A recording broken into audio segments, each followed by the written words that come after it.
মরে মরে জান যায় যায়, মরে মরে জান যায় যায়, তখন তার পাশে বলতে হবে লা ইলাহা ইল্লাল্লাহ, অন্য কিছু নয়।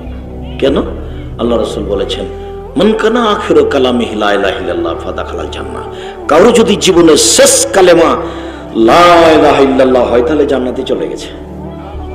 পীর দিয়ে কিছু হবে না, কোরআন মাজিদ পড়ে কিছু হবে না। কোরআন মাজিদ পড়ে আর এক পয়সা উপকার করতে পারবেন না আপনি। পীরের সাথে দোয়া তাসবিহ করে কেউ কিছু করতে পারবে না। আপনি পাশে বলেন একটু ঘন ঘন করে বাপের কানের পাশে, আর ওই লাইফ সাপোর্ট থেকে বাপকে ফিরিয়ে নিয়ে আসতে হবে, এটা ভুল সিদ্ধান্ত।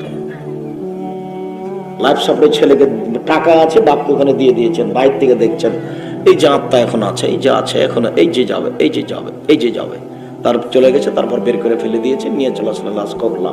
মা বেটা, বাপ বেটি, ভাই বোন, একটু ছেলে মেয়ে একটু পাঁচখানে একটু বসতেও পারেন না, একটু বলতেও পারেন না যে লা ইলাহা ইল্লাল্লাহ। কোন যে ভূতে ধরলো আপনাদেরকে। একটু পরে আপনাদের সাথে এখানে জরুরি কথা আছে, এক খেলে চেয়ে থাকবেন, আমি আপনার কিছু না কিছু উপকার করবই করবো ইনশাআল্লাহ। আপনি মনে করবেন না যে এটা শুধু বক্তব্য দিতে এসেছে, সেটা নয়। আপনার আমি কিছু না কিছু পরিবর্তন করবই করবো ইনশাআল্লাহ, এটা আমার দৃঢ়তা ইনশাআল্লাহ।